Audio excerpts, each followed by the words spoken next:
Di episode ini kita langsung menuju pada Danur Wenda yang pada saat itu telah mulai mengembara dan sampai di sebuah hutan di perbatasan Malmapati.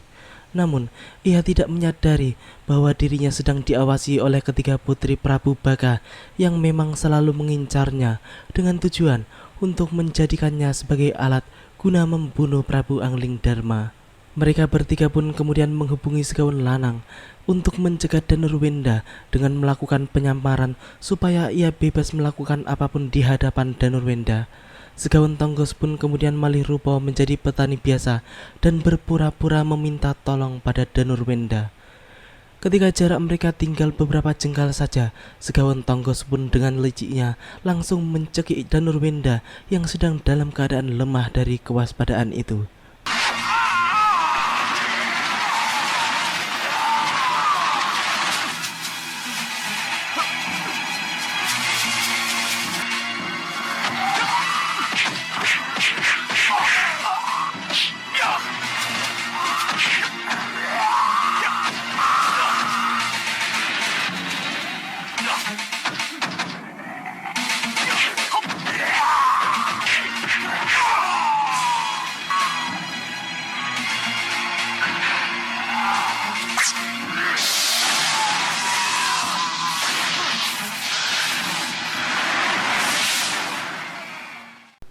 Akhirnya, Segawon Tonggos pun harus mengakui kesaktian Danur Wenda karena kini dirinya harus kembali ke wujud aslinya setelah diserang oleh keris sakti milik anak Prabu Angling Dharma itu. Ketiga putrinya yang melihat semua kejadian itu pun segera bergerak turun untuk membantu boponya. Danur Wenda pun kini juga harus berhadapan dengan ketiga putri siluman tersebut. Namun, ketika mereka baru bertarung beberapa jurus saja, tiba-tiba Padmasari dan Ki Parusa pun datang untuk membantu Danur Wenda yang sedang dikeroyok. Kemudian pertarungan pun berlanjut di antara mereka. Ki Parusa pun langsung memilih lawan Segawon Tonggos, sedangkan Padmasari berhadapan dengan ketiga putri siluman tersebut.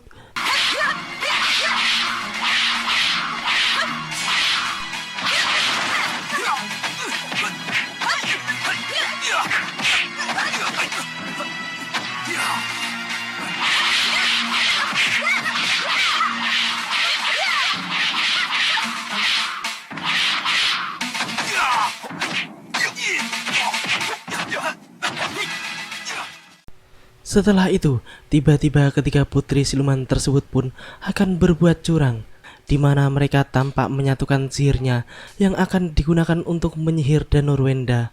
Namun, sebelum semuanya terjadi, tiba-tiba datanglah Nyi Jantur bersama lesung terbangnya yang kemudian jelas membuat para manusia siluman tersebut terkejut dan memutuskan untuk mengambil jurus langkah 1000 alias kabur.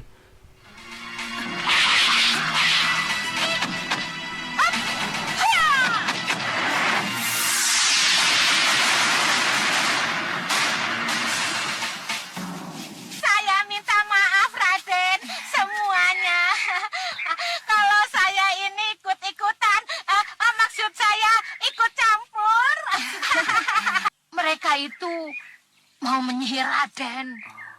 Mereka mau menyihir. Maaf. Saya Parusa yang ngomong Raden Danur Wenda. Setelah mengetahui tujuan mereka, Nyi Jantur pun kemudian mengajak mereka untuk bersama-sama mencari Angling Kusuma dan Priam Mitra dengan menaiki lesung terbangnya. Namun, Danur Wenda meminta untuk tetap menggunakan kudanya, sedangkan Ki Parusa dan Padmasari bersama Nyi Jantur. Ayo naik, ayo. Ayo cepat naik, ayo. Sudah siap?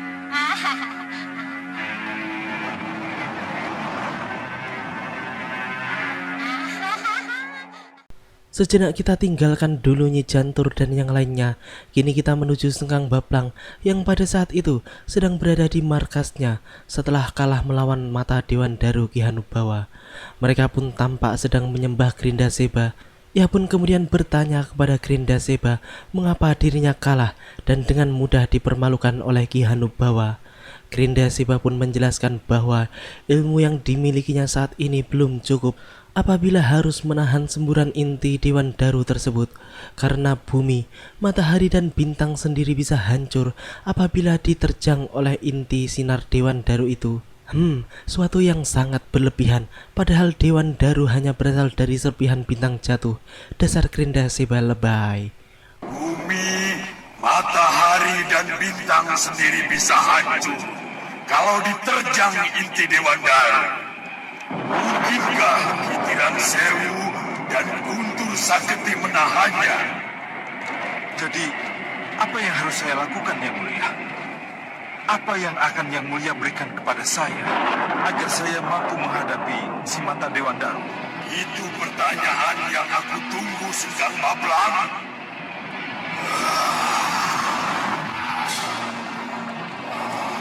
Ayo ikut aku, agar kamu tahu jawabannya, Sunggang Mablang. Selanjutnya, Grindasiba pun kemudian membawa Sengkang Bablang untuk menuju suatu tempat yang sekaligus akan menjawab semua pertanyaan tentang bagaimana cara mengalahkan mata Dewan Daru itu. Selepas kepergian Sengkang Bablang, Kurantaka pun merasa bahwa itulah saatnya untuk dirinya pergi dan melepaskan diri dari kalung penjerat Sengkang Bablang yang bentuknya seperti selang kompor gas tersebut. Ternyata Sengkang Bablang dibawa oleh Grindasiba ke gua batu kaca, di mana di gua itulah tempat disimpannya pecahan batu kaca bintang-bintang. Kemudian Sengkang Bablang pun diperintahkan untuk masuk dan mengambil pecahan kaca batu bintang-bintang itu. Ketika telah berada di dalam gua, Sengkang Bablang pun harus menghadapi ular naga berkepala 4 yang memang sedang menjaga batu kaca bintang-bintang itu. Dan setelah mengalahkan mereka semua, ia pun langsung menuju batu kaca bintang yang diselimuti oleh cahaya hijau berpedaran.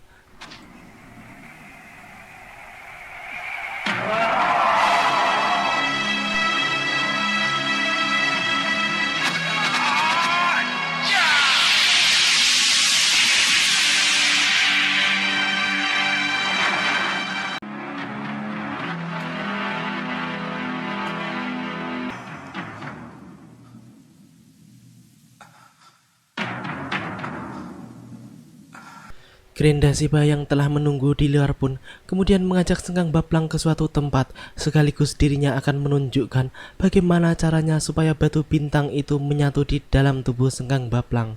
Setelah itu, Grindasiba pun segera memberikan tutorial tentang bagaimana caranya menggunakan pecahan batu bintang tersebut jika dibutuhkan.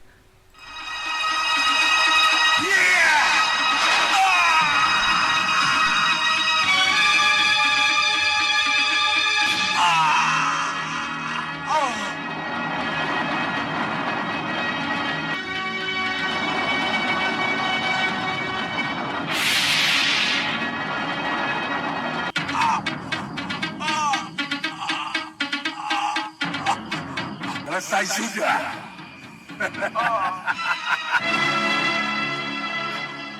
Pukullah dadamu 3 kali dan panggillah batu kaca andalanmu.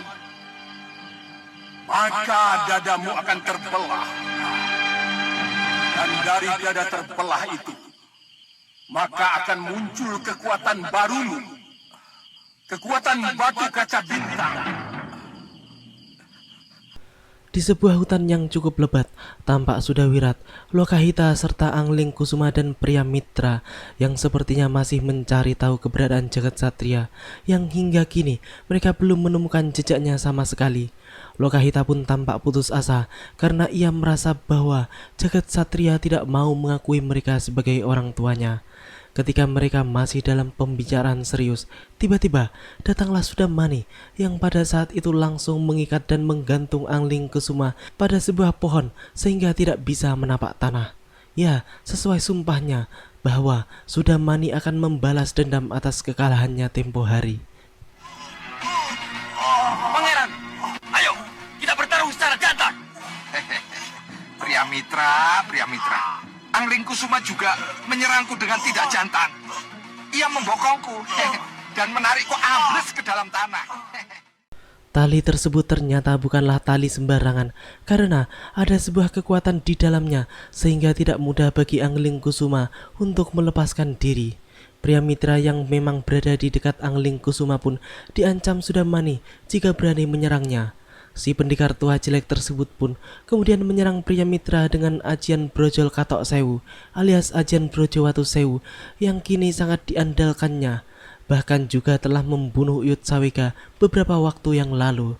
Sudawirat yang melihat semua itu pun segera turun tangan dan langsung mengerahkan ajian rengka gunungnya yang ditujukan langsung kepada Sudamani.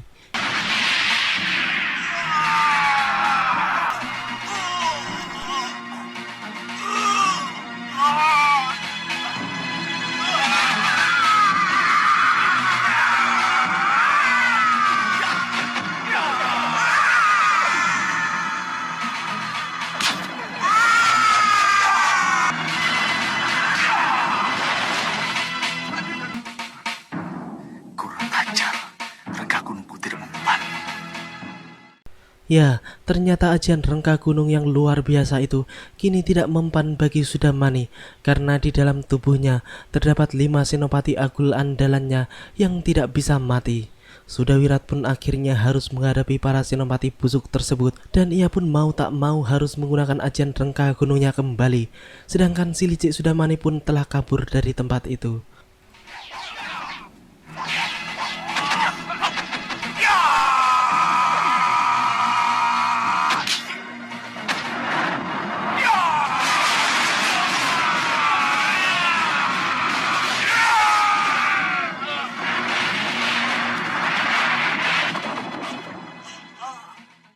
Setelah itu, Sudawira dan pria mitra pun segera berlari menuju tempat Lokahita yang sebelumnya telah menyelamatkan Angling Kusuma dari jelat tali Sudamani itu. Lokahita pun mengatakan bahwa leher Raden Angling Kusuma harus segera diobati karena tampaknya terluka cukup parah. Mereka pun memutuskan untuk membawa Angling Kusuma ke Sugaluh karena memang Sugaluhlah tempat yang paling dekat dengan daerah itu. Baiknya kita ke Sugaluh, Raden. Bunda, sakit sekali Bunda. Angling Kusuma, benar ini suaramu, nak? Bunda, tolong saya Bunda. Kanda Prabu. Dinda Sekarwangi. Iya, Kanda. Putra kita, Kanda. Putra kita Angling Kusuma sambat-sambat, Kanda. Pasti telah terjadi sesuatu dengan dia. Dinda sudah bukan Dinda sekian waktu yang lalu. Tapi Kanda... Lupakanlah dunia yang penuh dengan masalah ini, Dinda. Lupakanlah putramu yang harus menghadapi rintangan dan cobaan. Dari atas angin, terlihat Nyi Jantur, Padmasari dan Ki Parusa yang nampaknya melihat keberadaan Angling Kusuma yang sedang diusung oleh pria mitra Sudawirat dan Lokahita. Namun, di sisi lain, tampak Prabu Angling Dharma dan Batik Madrim yang sedang mengendarai kuda dan mendekati tempat keberadaan Sudawirat dan yang lainnya. Nyi Jantur pun menjadi curiga mengapa Prabu Angling Dharma dan patinya berada di hutan seperti itu dan tampak sedang bersembunyi seperti menunggu sesuatu. Setelah mengetahui siapa sebenarnya Prabu Angling Dharma dan Batik Madrim tersebut, Nyi Jantur pun langsung mengajak mereka untuk turun menghampiri Raja dan Patih Malwapati tersebut. Gusti Prabu! Wah, Nyi Jantur. Gusti, kenapa hanya berdua saja? Mana para pengawal dan para Gusti Patih. Nanti dulu. Gusti Prabu dan Gusti Patih kan belum menjawab pertanyaan saya, ya kan? Ya kan? Nyi Jantur, jangan begini. Nyi Jantur pun tampaknya sedang mengerjai kedua manusia palsu tersebut. Akhirnya, Sudawirat dan Lokahita yang melintas di sekitar tempat itu pun melihat Prabu Angling Dharma yang sedang bersama Nyi Jantur dan yang lainnya. Mereka pun segera membawa Angling Kusuma kepada Prabu Angling Dharma. Namun, Nyi Jantur lagi-lagi berceloteh yang membuat mereka semua yang ada di situ menjadi merasa aneh dengan sikap Nyi Jantur yang seakan-akan tidak menghormati sang Prabu sama sekali. Nyi Jantur pun kemudian membuka kedok mereka berdua yang serta-merta membuat keduanya marah karena merasa penyamaran sempurnanya telah diketahui oleh Nyi Jantur. Nyi Jantur, kenapa tidak hormat sedikit pun pada Paduka?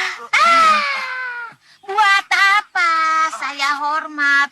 Sementara yang saya hadapi ini hanyalah penyihir-penyihir murahan seperti Sardu Loyudo. Ya. Kurang ajar kamu, Kamu Jantur. ingin menjebak Pangeran Anglingkusuma yang sedang sakit ini, kan? Oke guys, jadi karena gue banyak urusan, jadi gue tutup sampai di sini dulu episode kali ini. Episode selanjutnya kita langsung lanjutkan besok. Terima kasih bagi teman-teman semua yang udah mau nonton. Jangan lupa subscribe dan share. Wassalamualaikum warahmatullahi wabarakatuh dan salam anak 90-an.